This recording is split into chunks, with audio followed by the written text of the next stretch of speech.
9 minutes. After everything that's brought me here, it all comes down to this. I can't take my eyes off the steel ball in the test chamber. What it does when the timer runs out could change the world forever. It feels like time has been passing in slow motion in the hour since I started this final make-or-break fuel enrichment experiment. And believe me, with how slowly the hours seem to pass up here at the best of times, that's saying a lot. Life on a space station, even the Beacon, isn't nearly as glamorous as I'd imagined as a kid. Back when I was telling my high school career advisor that I'd do whatever it took to make it here one day, I wasn't factoring in any of the downsides. Don't get me wrong, I know how lucky I am to be here. The last 2 months have just taught me that I'm really not built for solitude. I guess the biggest difference between 15-year-old Ray and 35-year-old Ray is that he had a family he couldn't wait to get away from, and I have one I can't wait to get back to. The one thing that keeps me sane is knowing that I'll be back home with Eva and Joe once my placement ends in a few days, no matter what happens with this experiment. But from the moment the placement started, I've been working my ass off to make every second up here count.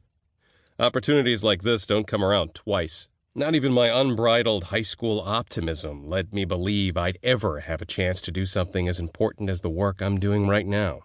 Because if the reaction in my test chamber plays out like I know it should, we're going to be looking at the biggest scientific breakthrough of the decade, at least.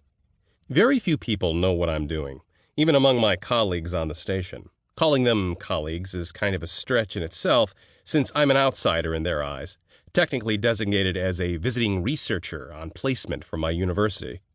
Pretty much everyone else on the Beacon works directly for Zolacor, the company that built it.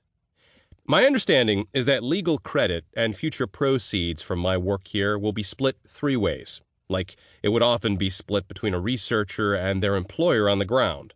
Zolacor stepped up with an offer of unimpeded lab access when my research proposal was officially deemed too dangerous for Earth, so I don't begrudge them for taking a cut. But about the danger. Okay, I'll admit it, a slight oversight on my part could, in theory, create the most powerful explosion in human history.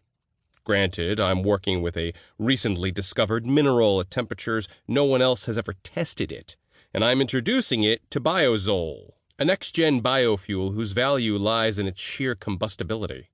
No argument on that one.